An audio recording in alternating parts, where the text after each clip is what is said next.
Bueno, pues yo creo que hoy es el último de esta serie sobre toda cosa guardada. Yo creo que hoy los voy a dejar porque el tema, hoy voy a pedir a los jóvenes que se queden por lo que quiero hablar. Entonces, estamos hablando de sobre toda cosa guardada. ¿Qué debemos hacer? ¿Por qué? De él mana la vida. Eso está en Proverbios 4:23. Señor, gracias por hablarnos, gracias por ayudarnos a retener tu palabra y a ponerla en práctica en el nombre de Jesús. Amén. Sobre toda cosa guardada, guarda tu corazón, porque de él mana la vida. Es una instrucción de parte de Dios y hemos estado viendo ya durante varios domingos este tema. Y hoy quizás, a menos que Dios me diga otra cosa, pero quizás sea la última parte. He estado hablándole de que nuestro corazón tiene algunas características negativas, tales como que es engañoso. Engañoso es el corazón, dice Jeremías. También es inclinado a malos pensamientos. Puede ser orgulloso, falso y rebelde. Y por ello Dios nos manda a purificarlo. Pero Él sabe que no podemos hacerlo solos y Él nos ayuda. Y Él tiene dos métodos, el difícil y el fácil. ¿Se acuerda? ¿Cuál es el método difícil de ayudarnos a purificar el corazón? ¿Quién se acuerda? Fuego. Cuando Juan el Bautista hablaba de Jesús, dije, he aquí viene Él, ¿verdad? Y Él nos va a bautizar con Espíritu Santo y decimos, amén. Pero luego dice, y fuego. Y no sé qué es lo que nos imaginamos cuando pensamos en el fuego. Pero bueno, esto ya lo hablamos. Dios usa este método. No me pregunte por qué. A Él le dio la gana y Él se compara con un platero. Dice que nos va a purificar como a la plata. Y la plata se purifica poniéndola en fuego para que todas las impurezas comiencen a subir y entonces la retira y queda más pura. Y luego dice que se sienta y la empieza a pulir hasta que el platero se refleja en la pieza de plata. Eso es lo que hace con usted y conmigo. Y Él no va a reparar en meternos al horno de vez en cuando, pero Él promete estar con usted y conmigo mientras pasamos ese proceso, porque dice, aunque pases por el fuego, la llama no va a arder en ti. Él no te va a matar del todo, pero sí te va a purificar. Porque cuando uno pasa por el desierto, sale a la luz lo que hay en el corazón. Muchas de estas cosas que hay en el corazón no nos damos cuenta hasta que no estamos siendo probados. El método fácil, ¿quién se acuerda cuál es el método fácil? Meditar la palabra de Dios. El difícil, fueguito.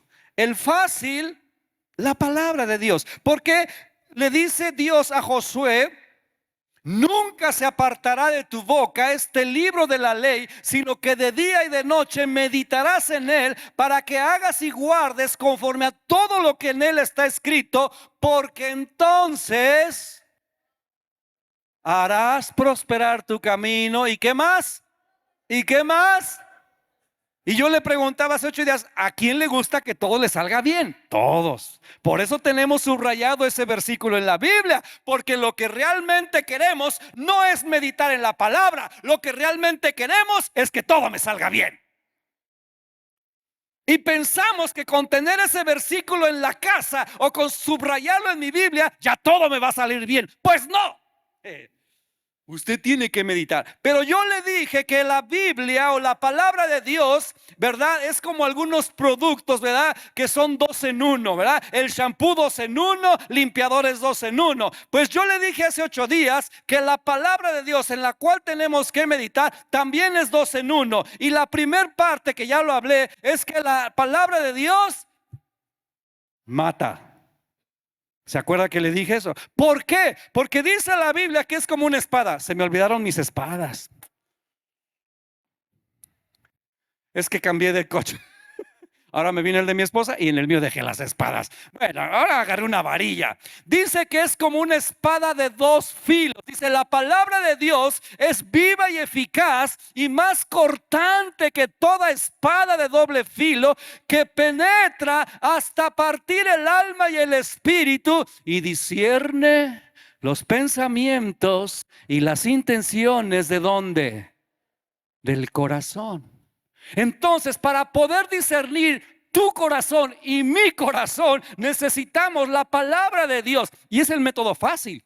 Porque cuando tú meditas en la escritura, es cuando Dios empieza a hablarte y te empiezas a dar cuenta que hay cositas que arreglar, que hay asuntos que resolver, que hay cosas que tienes que enderezar. Y es porque la palabra está entrando en tu corazón y está dividiendo, ¿verdad? Que tú piensas que eres buena gente y resulta que no eres tan buena gente. Yo le dije que la espada del Espíritu que está ahí, que es parte de la armadura de Dios, no es para agarrar al diablo y hacerlo carnitas como hemos pensado. Es que agarramos la espada y me agarro con esgrima, ¿verdad? Y pum, pum, pum. No, así no acabas con el diablo, hermano. Con lo que tienes que acabar es con las intenciones torcidas de tu propio corazón. Yo le hablaba de harakiri. O sea, tú no vas a atravesar al diablo con la Biblia. El diablo ya se sabe la Biblia, hasta más que tú. Porque recordarle la Biblia al diablo no lo mata. El único que va a acabar con el diablo es Dios. En su momento está derrotado, pero en su momento va a acabar con él enviándolo al infierno. Pero todavía no lo manda. Así que ni pienses que el diablo está en el infierno. Entonces la espada, que es la palabra de Dios, ¿verdad? Tiene el poder de matar, doble acción. La espada del Espíritu mata la codicia, mata la incongruencia, mata la duda, mata lo negativo en nosotros. Pero la parte que continúa, doble acción, también la palabra de Dios nos da vida. Por eso es espada de doble filo. ¿Ha escuchado usted esa frase que luego usamos? Es que eso es de doble filo. Cuando nosotros usamos esa frase, es que esto es de doble filo, nos referimos a que puede usarse para bien o puede usarse para mal. Una espada de dos filos, obviamente, mi espada se me olvidó. Pues tiene filo por un lado y tiene filo por el otro lado.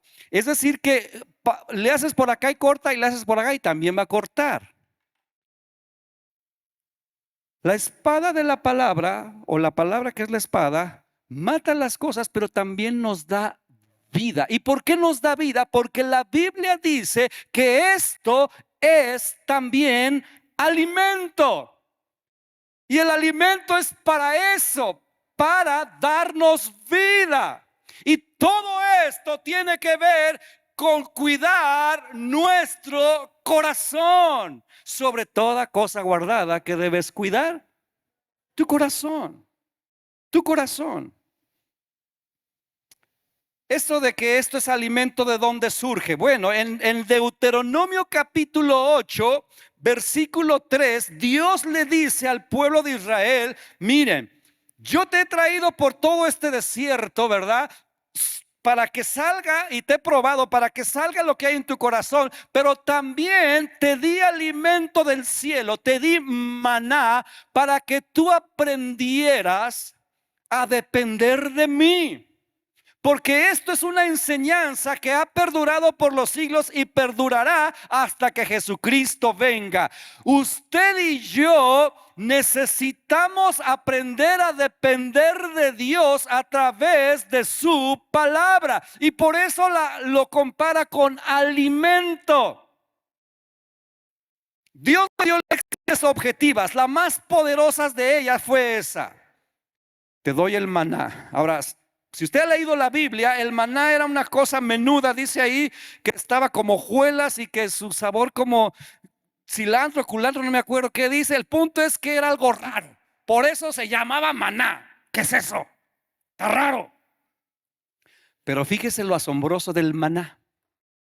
El pueblo de Israel solo comía maná y nada más que maná, maná. Los cincuentones supieron de qué estoy hablando. Maná, maná. Ahora, ¿a dónde voy con mi ejemplo de maná, maná? Que no necesitaban otra cosa. Es decir, imagínense qué contenía esa cosa, que todos los nutrientes suficientes. Nutriólogos, asústense, asómbrense. Todos los nutrientes que una vida ocupa estaban en el maná. Equilibrado el plato del buen comer, hasta el postre incluido. Todo, vitaminas, minerales, todo estaba en el maná. Aquellos hombresotes luchadores, ¿verdad?, que iban a conquistar, podían mantenerse fuertes solo comiendo maná. ¿Qué lección? La lección objetiva era esa: ustedes realmente dependen de mis instrucciones. Tu vida se sustenta y no ocupa ninguna otra cosa, ningún suplemento más que mi palabra. Eso era la lección.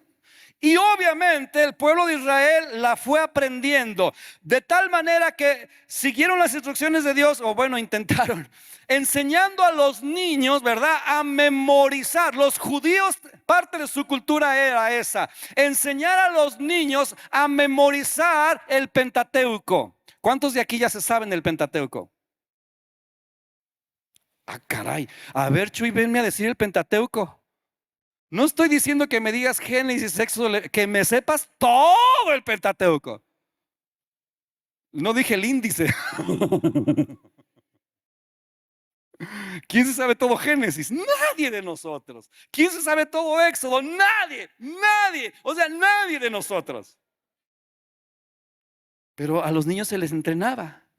Y Jesucristo nuestro Señor, como judío, aprendió las escrituras, y por eso cuando Él fue tentado en el desierto por Satanás, Él usó esa frase o ese versículo que está en Mateo 4:4. ¿Qué dice Mateo 4:4? A ver, alguien por ahí que me lo busque. Mateo 4:4, o si usted se lo sabe de memoria.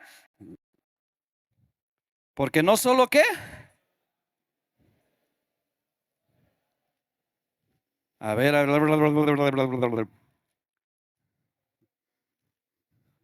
Mateo 4:4, ¿qué dice? Él respondió y dijo: escrito está, no solo de pan vivirá el hombre, sino de toda palabra que sale de la boca de Dios. Esto es alimento y esto mata por un lado, pero por otro lado también da vida. Dos en uno. El pan se ha convertido en la forma simbólica de representar todas las necesidades del ser humano. Todas las necesidades. El Señor Jesús enseñó esto. Por eso nos dice en el Padre Nuestro que pidamos ¿qué? Y no se refiere a que te traigan la concha, ¿verdad?, o el bolillo. Está hablando a que: Señor, suple todas mis necesidades cada día.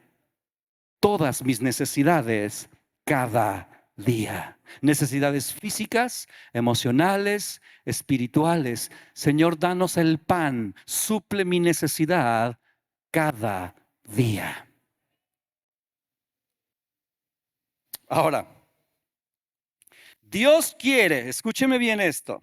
La verdad, yo sabe que soy medio chillón y me encanta, la verdad. Dios quiere y ha querido que relacionemos su palabra con alimento, y lo ha intentado hacer de muchas maneras. Una de tantas maneras es cuando le da la instrucción a Moisés acerca del tabernáculo y que ponga una mesa con pan. La famosa mesa de los panes de la proposición. Propiciación es otra cosa. Proposición. Los panes de la proposición. ¿qué es eso de los panes de la proposición? La palabra proposición tiene que ver los panes de la presencia. Era una mesa cubierta de oro, porque estaba hecha de madera de acacia, donde había de ver dos torrecitas de panes, 6 y 6, tenían que ser 12, representando a cada una de las tribus de Israel. Y era un pan que se tenía que colocar cada semana, y cada semana el sacerdote lo tenía que cambiar, y ese que estaba ya viejito de la semana se lo tenía que comer. Pero solo se lo comían los sacerdotes, era pan sagrado. Y todo eso comunicaba mensajes, porque el significado de los panes de la proposición o de esas dos torrecitas de panes significaban que Dios, ¿verdad?, nos provee. Y que Dios, ¿verdad?, está en medio de nosotros, y que también el hecho de que el pueblo de Israel tenía que elaborar esos panes y llevarlos a los sacerdotes, y estos colocarlos ahí en la mesa de la proposición, significaba la participación del pueblo con Dios. Y el hecho de comerlos significaba ese tiempo donde apropiamos la presencia, la palabra y todo lo que Dios nos da, apropiarnos. Por eso cuando Jesús está celebrando la cena que conocemos como la última cena, es el mismo asunto. Él está diciendo, este pan es mi cuerpo, o sea, aprópiate de esto. Entonces, todo este simbolismo, Dios le dijo al pueblo de Israel, esto será una ordenanza perpetua. Ahora, hoy en día ya no se hace, porque se entiende, escúcheme bien, que usted y yo, día con día, se entiende, día con día comemos el pan de vida que es la palabra de Dios. Se supone. Se supone. Ahora, más adelante, ahí este versículo, se lo voy a leer en Éxodo. Cuando Dios le dice a Moisés, sube al monte, pero trae contigo a 70 de los líderes, 70 de los ancianos, y van a subir conmigo, y van a estar en mi presencia. Se me empieza a chinar el pie, porque es que me encantó meditar en eso. Cuando están ahí en Éxodo 24, voy a buscarlo porque quiero leerlo directamente. Éxodo 24. Pero lo voy a leer en esta versión. Éxodo 24, versículo 9. Dice la Biblia: después Moisés, Aarón, Nadab y Abiú y los 70 ancianos de Israel subieron al monte. Allí vieron al Dios de Israel. Solo imagine eso, por favor. Métase a la Biblia, use su imaginación, ponga su corazón. Dice, allí vieron al Dios de Israel. Debajo de sus pies parecía haber una superficie de lapislázuli de color azul brillante, tan clara como el mismo cielo. Dice, aunque estos nobles de Israel pudieron contemplar a Dios, Él no los destruyó. De hecho, compartieron una comida para celebrar el pacto, en la cual comieron y bebieron en su presencia. No, yo me quedé así.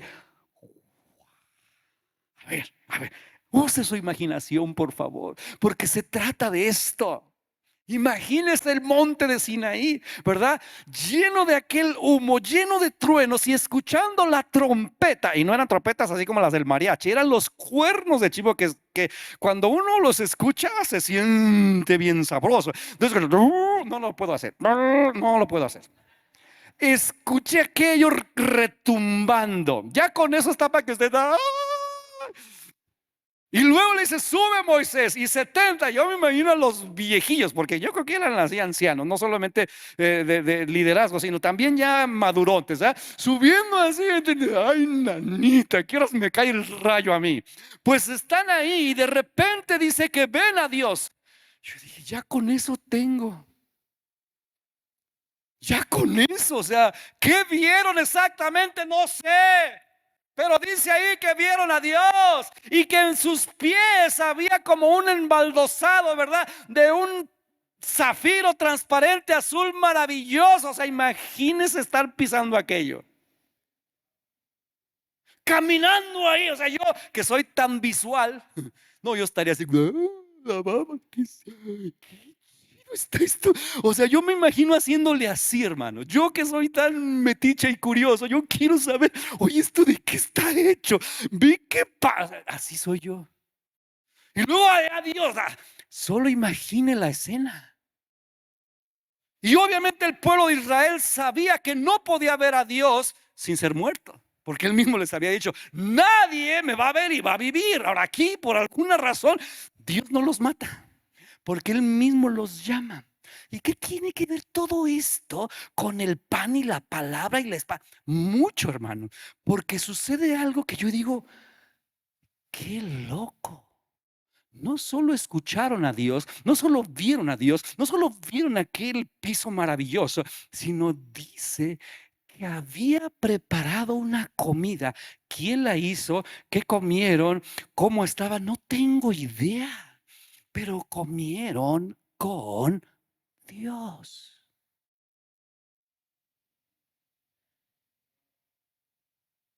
A mí eso me toca mucho. ¿Qué comer con Dios? ¿Qué sucede cuando nos sentamos a la mesa, hermanos? Hay algo que los que todos aquí nos hemos sentado muchas veces en grupo a comer, algo sucede que es del cielo cuando estamos comiendo juntos en armonía. Algo hermoso y maravilloso. Por eso tienen tanto éxito los restaurantes, ¿verdad que sí, Micaela?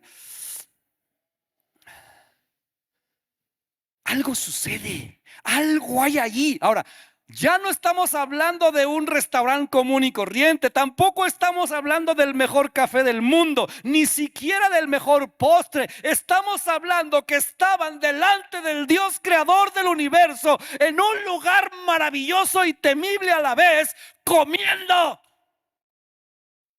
Yo luego lo digo, ¿qué sucedió allí? ¿Por qué? ¿Por qué Dios los invitó a comer? Todo eso me pensaba yo, ¿por qué Dios les dio de comer? Si no era necesario, podían vivir ahí 40 días como vivió Moisés, 40 días sin comer delante del Señor, pero Dios les quería transmitir una lección. Algo sucede cuando nos sentamos a la mesa y entramos en contacto. Dice que el corazón se alegra y podemos entrar en comunión unos con otros y cosas maravillosas suceden. Ahí puede usted cerrar un buen trato, usted puede enamorar a su chica, usted puede ahí, ¿verdad?, unir cosas maravillosas en una mesa. Pero lo que Dios le estaba diciendo a esos ancianos de Israel es, yo quiero tener contacto íntimo contigo. Porque bien solo pudo darle como se las dio los mandamientos escritos con su propio dedo. Y órale, Moisés, baja. Y el pueblo de Israel escuchara aquella voz que le tenían pánico, pero no, dijo, tráeme a 70 ancianos, quiero que vivan esta experiencia para que la cuenten y la transmitan, porque a final de cuentas no solo quiero darte mandamientos como un capataz, quiero que sepas que quiero tener cercanía contigo, que quiero tener comunión contigo, que quiero tener intimidad contigo, que quiero comunicarme personalmente contigo. ¿Cómo ves tú la Biblia, hermano? De verdad haz esa pregunta, es muy en serio. ¿Qué es para ti este libro? Porque mira, escúchame bien. Tu opinión, tu perspectiva, tu concepto de este libro es muy importante para tu acercamiento a Dios. Si tú ves esto como, pues es la Biblia y hay que obedecer y hay que leerla porque hay que leerla. Yo no sé qué pienses. Yo no sé cómo ves la Biblia. Pero vale la pena que te preguntes, así como te pregunté en una de estas prédicas pasadas, ¿quién es Dios para ti? ¿Te acuerdas? Bueno, los que estaban. Son preguntas que necesitamos respondernos. Porque sobre toda cosa guardada yo debo guardar mi corazón. Y este libro sí me mata cosas que deben morir, pero también me da vida. Pero yo, ¿cómo veo este libro? ¿Qué es la Biblia para mí? ¿Qué es la Biblia para ti? Si tú no lo ves como el comunicado, como la voluntad de Dios, como la palabra de Dios, como el deseo de Dios de comunicarse a ti, no vas a querer abrir este libro. Solo lo vas a abrir quizás para que tu conciencia se calme, ¿verdad? Religiosa, porque pues hay que leer la Biblia. Pero si tú, como hace rato orábamos, quiero conocer, cantaba, quiero conocer a Jesús, conócelo aquí. Este libro te puede llevar a unas de las aventuras más increíbles en tu vida y siempre tenerte fascinado.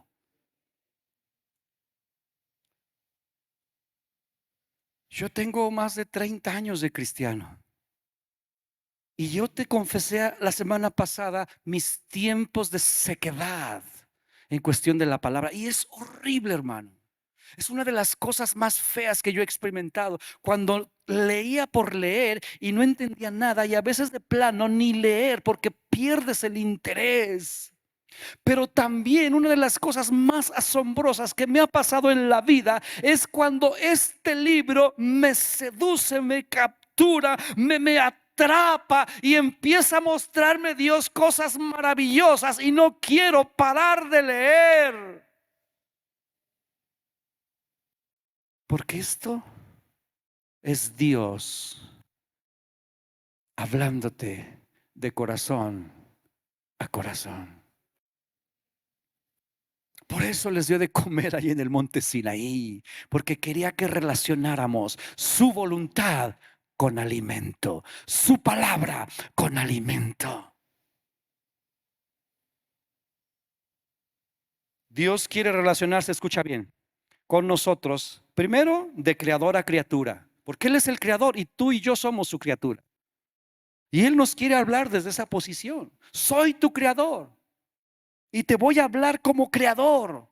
Pero también Dios quiere revelarse a tu vida de Dios a pueblo, de rey a pueblo. O sea, Él es el rey y tú y yo somos su pueblo. No es lo mismo, porque Él es creador de todo y Él puede hablarle a los paganos también, a los que no le conocen también, pero a los que le conocemos, a los que pertenecemos a su pueblo, también nos quiere hablar de esa manera. Él es el Señor y yo soy su súbdito, yo soy su pueblo, su siervo, pero también Él me quiere hablar de padre a hijo. De padre a hija, Él te quiere hablar a esos niveles también. Dios es más polifacético que nada. No solo es Señor, no solo es creador, también es mi Padre. Pero no solo de padre a hijo, también de hermano mayor a hermano menor. Jesucristo se nos dice que es nuestro hermano mayor. Y hay momentos donde Él nos quiere hablar desde esa perspectiva de amigos. Ya no los llamaré siervos, los llamaré amigos. Porque el siervo no sabe lo que hace su señor, pero el amigo sí. Y hay momentos donde sí Dios quiere hablarnos de amigo a amigo. No es todo el tiempo. Vale la pena que contemplemos todas las facetas, porque usted y yo tenemos que discernir. Hay momentos donde Dios me está diciendo: te estoy hablando como tu Señor, y lo único que yo tengo que hacer es cuadrarme y obedecer. Pero hay momentos donde Él me está diciendo: soy tu padre, Edgar, puedes acercarte, y mi actitud es otra. Hay momentos donde siento que me dice: siéntate aquí, somos amigos. Y yo puedo abrirle mi corazón y contarle cosas triviales. No solo la revelación, triviales. Ay, fíjate que el dedo del gordo lo tengo chueco. ¿Por qué me quedó chueco, Señor? Triviales. ¿Por qué tengo aquí como cuernos? Me faltó calcio para que me salieran lo que... Triviales. Pero hay momentos donde Él también me dice: no se te olvide que yo soy tu marido. Y como se lo enseñé en algún momento, esto no solo es para las mujeres. Él es el marido, el esposo, y la iglesia, incluyendo hombres, somos la esposa. Pero obviamente, si usted no tiene revelación de esto, usted no va a querer verlo como su marido. Yo sí lo veo como mi marido.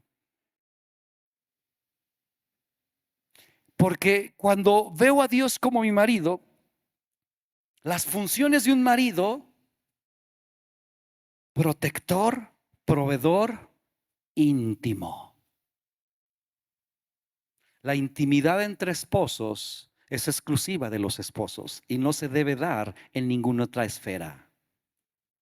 Y Dios quiere ese tipo de intimidad. Y cuando Dios está hablando con nosotros a ese nivel, es cuando Él revela cosas de su corazón profundas, lo que Él quiere hacer en las naciones, lo que Él piensa de aquella tribu, lo que Él cree o más bien quiere hacer con tal persona, con tal sector. Él muestra sus planes, sus proyectos, pero eso no lo hace con todos.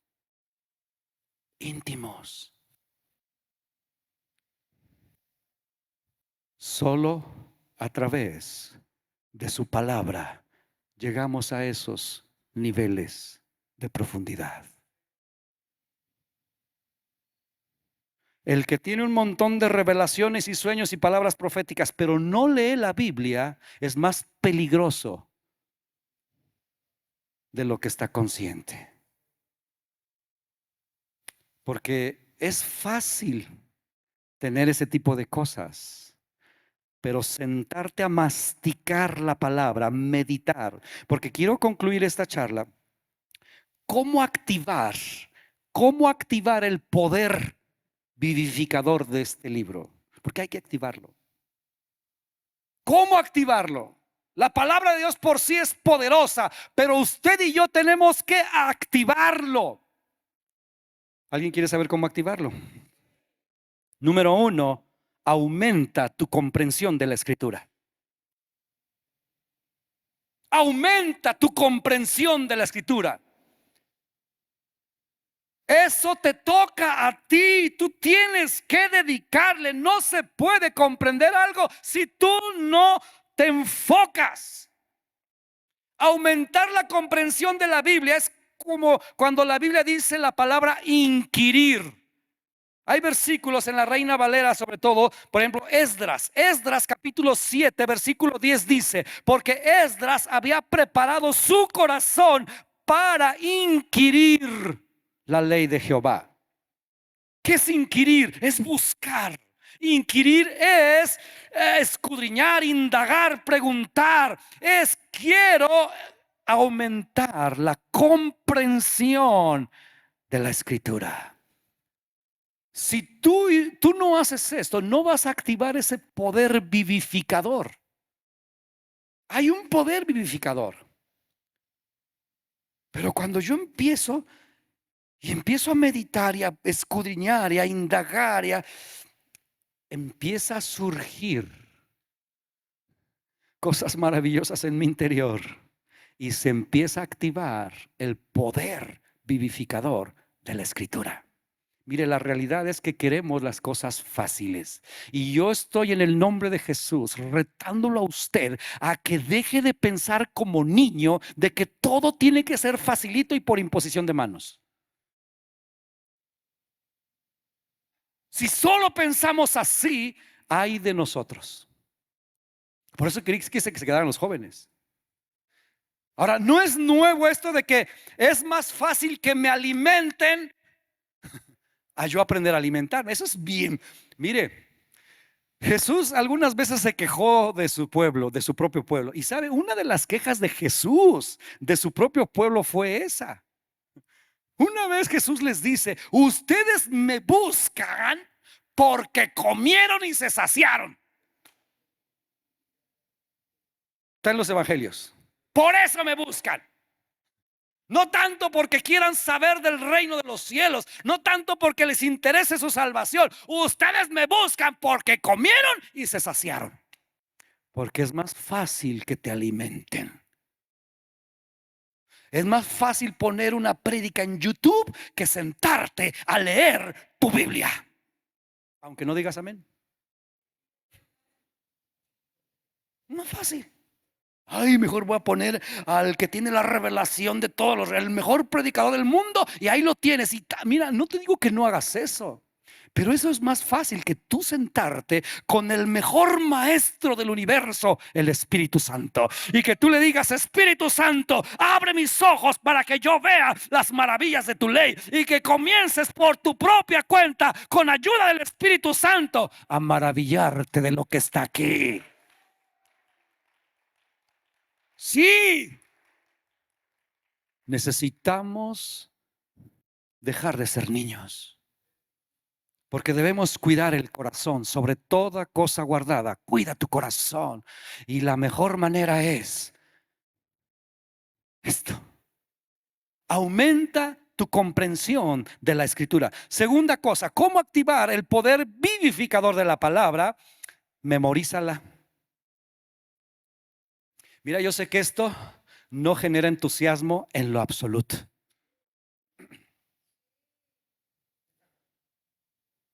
O sea, no me van a sorprender, porque yo sé que no genera entusiasmo.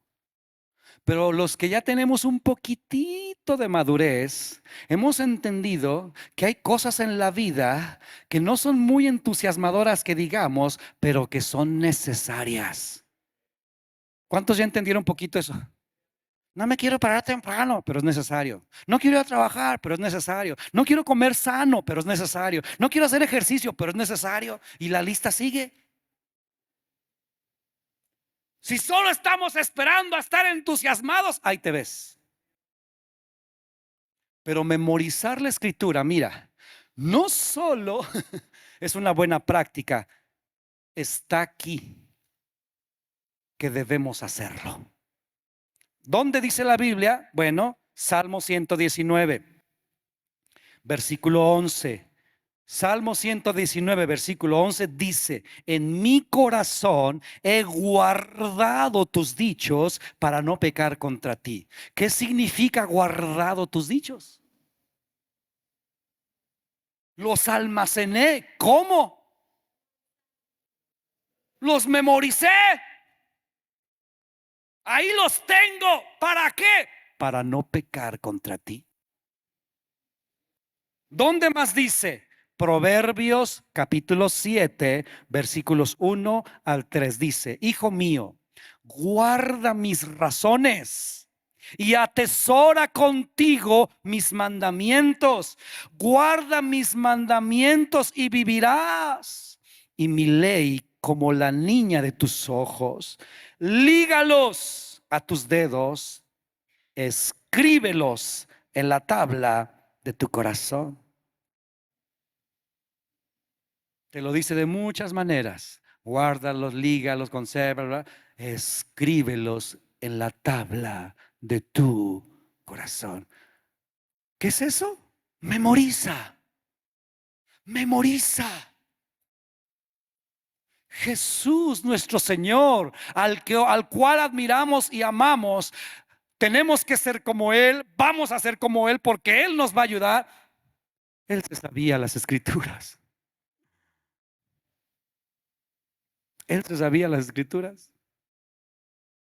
En más de una ocasión dijo: escrito está. No solo al diablo, se los decía a los fariseos, se los decía a sus discípulos. La ley dice: está escrito de mí. Y él repetía, repetía. ¿De dónde repetía? De lo que estaba almacenado en su corazón. Mire, si de verdad queremos guardar nuestro corazón, porque de él mana la vida, tendremos que esforzarnos por hacer que esto se haga una realidad. Y el punto, ¿sabe cuál es? Es que nadie puede memorizar por ti. ¿Quién? Yo me memorizo, pero por mí. Por eso, qué bueno que seguimos teniendo esa buena costumbre de hacer que los niños se memoricen versículos de la Biblia. Nunca cambien eso. Nunca. Y no le entrego su paleta hasta que me diga el versículo. Hermanos, no sabemos cuánto estamos bendiciendo a nuestros niños al enseñarles eso. El punto es que a usted, pues no lo manipulo con paleta, pues. Más estoy apelando a su razonamiento de adulto. Memorice, memorice, memorice. Y mire, la tecnología hoy en día está en contra de la memorización en general, porque todo no lo hace bien fácil. Ya usted no se sabe teléfonos de memoria como antes uno se sabía. Si usted pierde su celular, se queda prácticamente como cinchones. O sea, mi vida está aquí. Porque no me enseñó nada, no me sé nada, todo está aquí.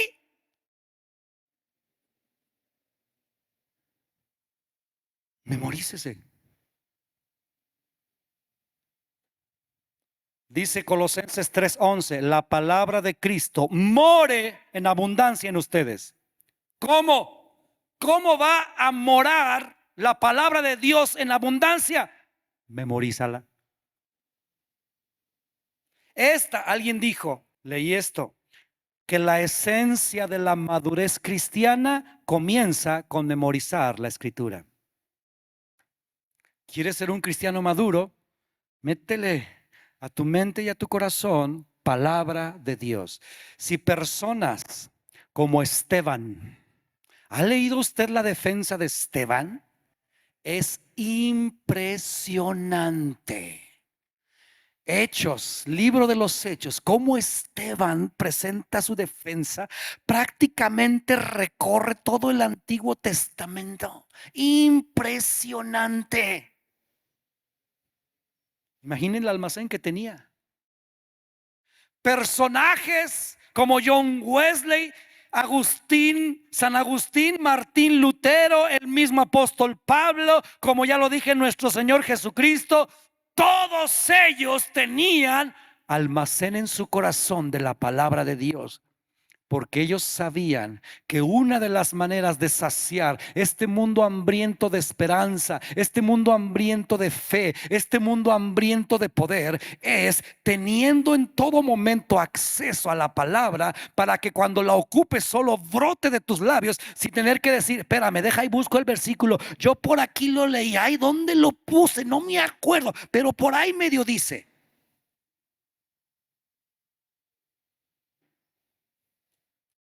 ¿O acaso somos mejores que Jesucristo? ¿O acaso usted y yo somos mejores que el apóstol Pablo?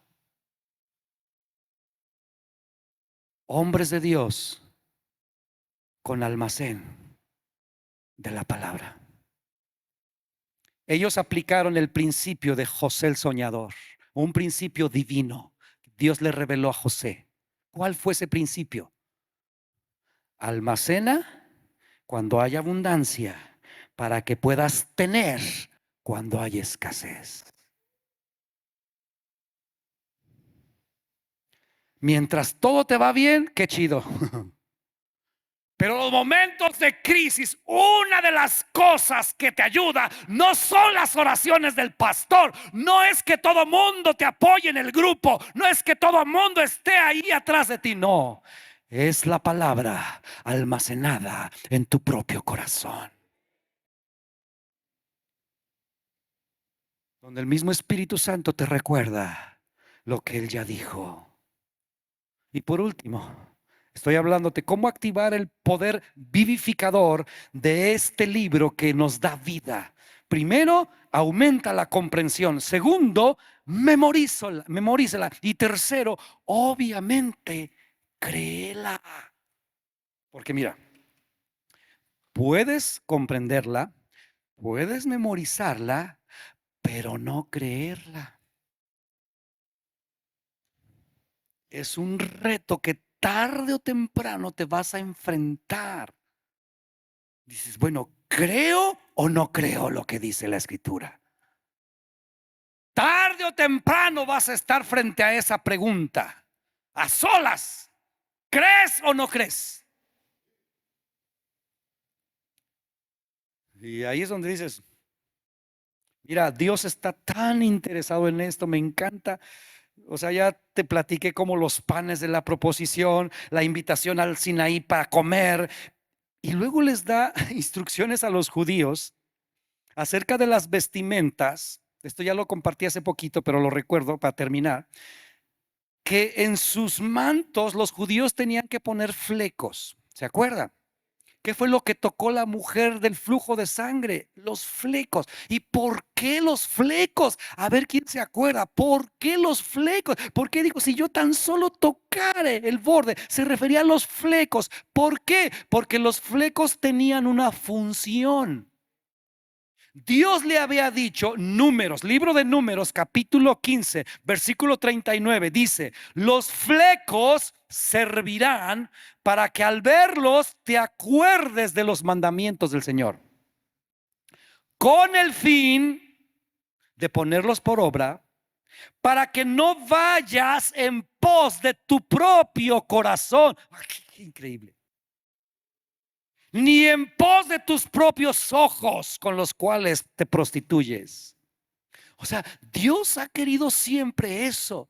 Ponle tus manos, haga de cuenta que ahorita pues algo inevitable es pantalón o camisa o playera, lo que sea. O sea, cuando te pongas eso que tiene flecos, tú los vas a ver y tú vas a decir, los mandamientos de la ley de Dios son estos y estos y estos y estos. Y Él ha prometido esto y esto y esto y esto. Lo tengo grabado, pero además cada que me pongo esto me acuerdo. ¿Por qué? Porque no debo ir en pos de lo que dicta mi propio corazón. ¿Por qué? Porque mi corazón es engañoso más que todas las cosas.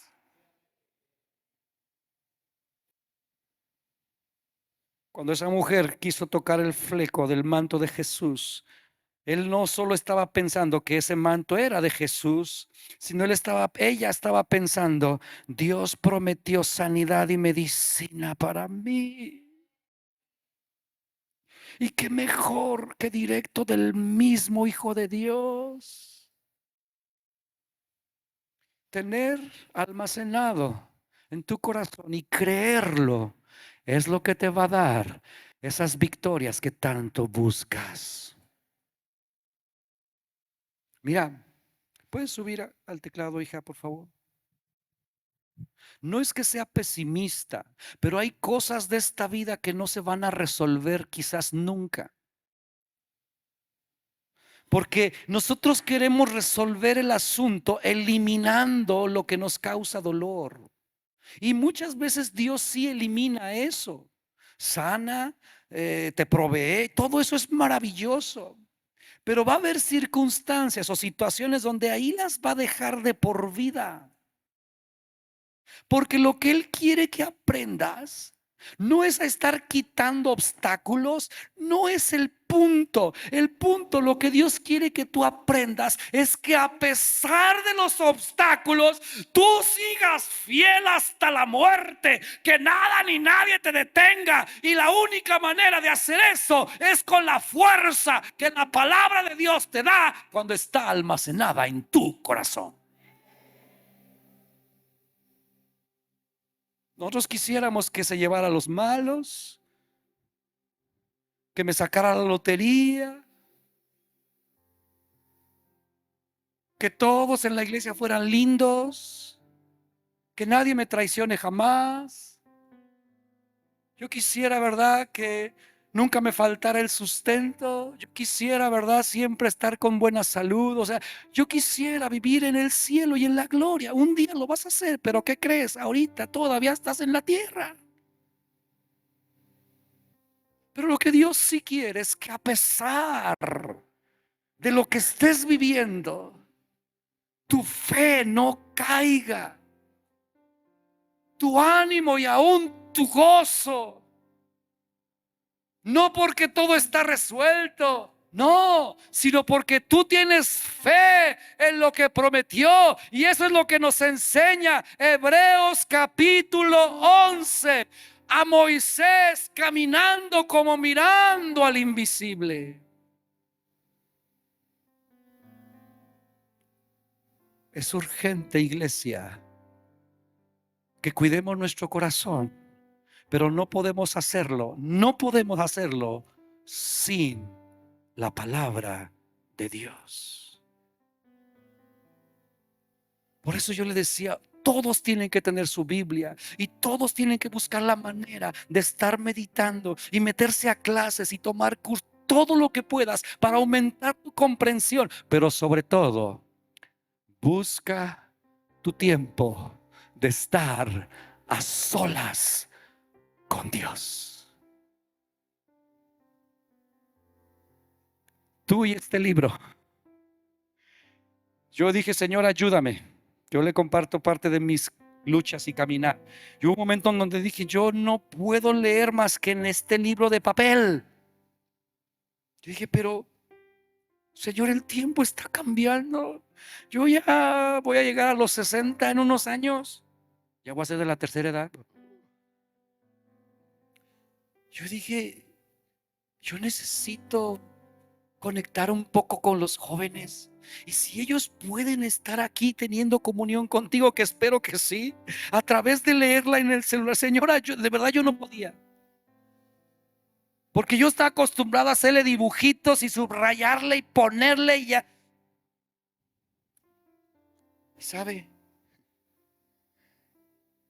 Dios me ha estado ayudando a hacerlo.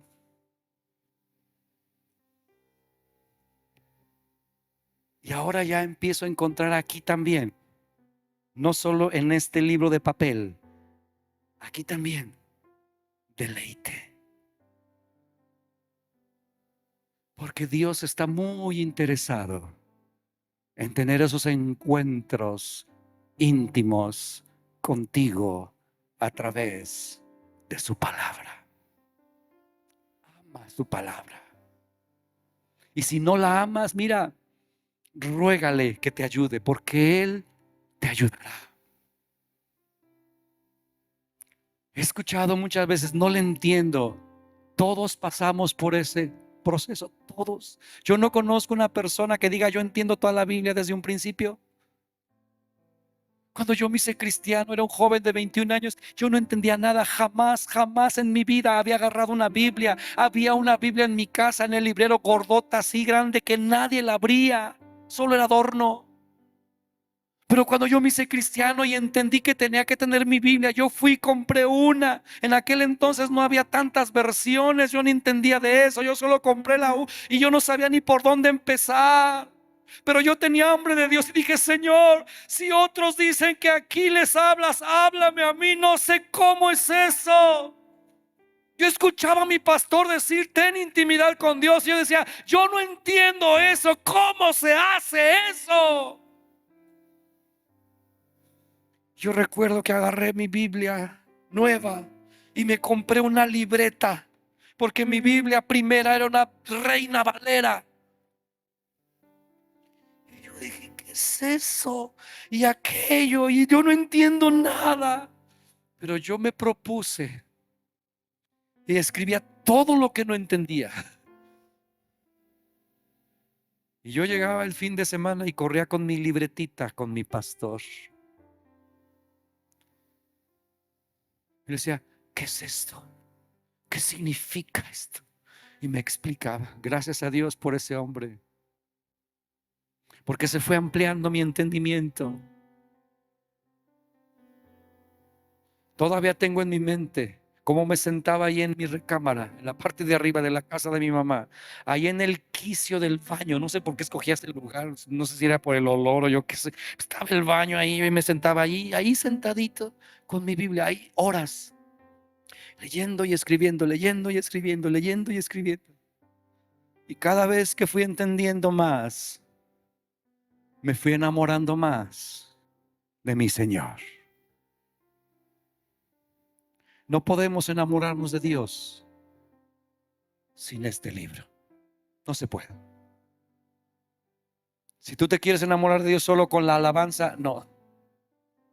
De hecho, la alabanza cobra un sentido diferente después que has tenido comunión con Dios a través de la Biblia. Pero si tú no lees la Biblia en toda la semana y llegas aquí, te va a costar muchísimo trabajo conectarte con el Señor a través de la alabanza. Póngase de pie, por favor. Sobre toda cosa guardada, guardemos nuestro corazón. De Él emana la vida. Y Dios nos ha dado sobre todo su palabra para poder matar las cosas que no deben estar ahí, pero también para darnos la vida. Dios te va a dar vida, va a alimentar tu fe, va a alimentar tu esperanza, va a alimentar tu alegría. Dios va a alimentar tus sueños a través de la Biblia. Señor, necesitamos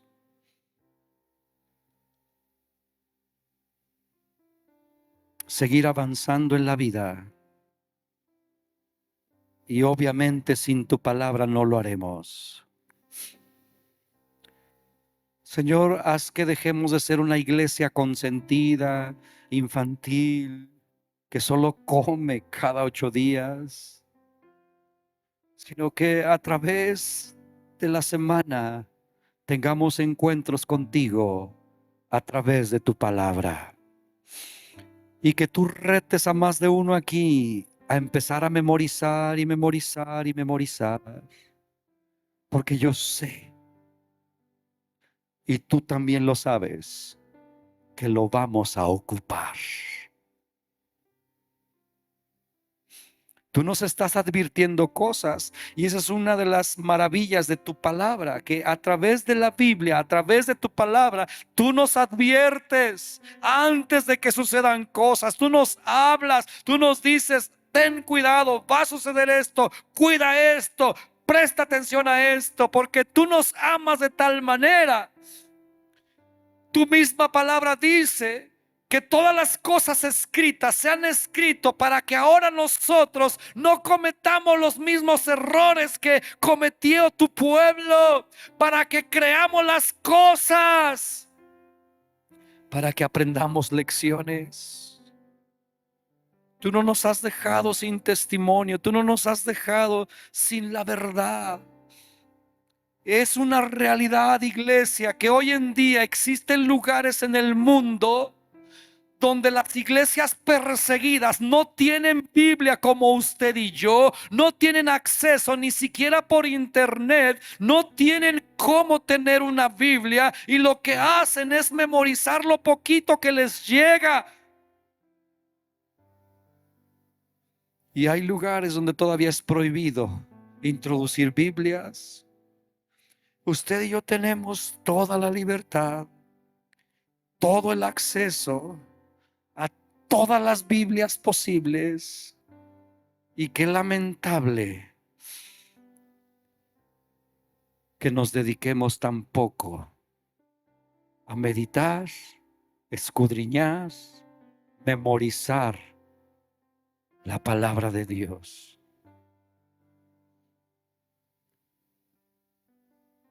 Gracias, Señor, por ayudarnos a ser más responsables, porque eso es lo que necesitamos, ser más responsables con nuestra propia salud espiritual.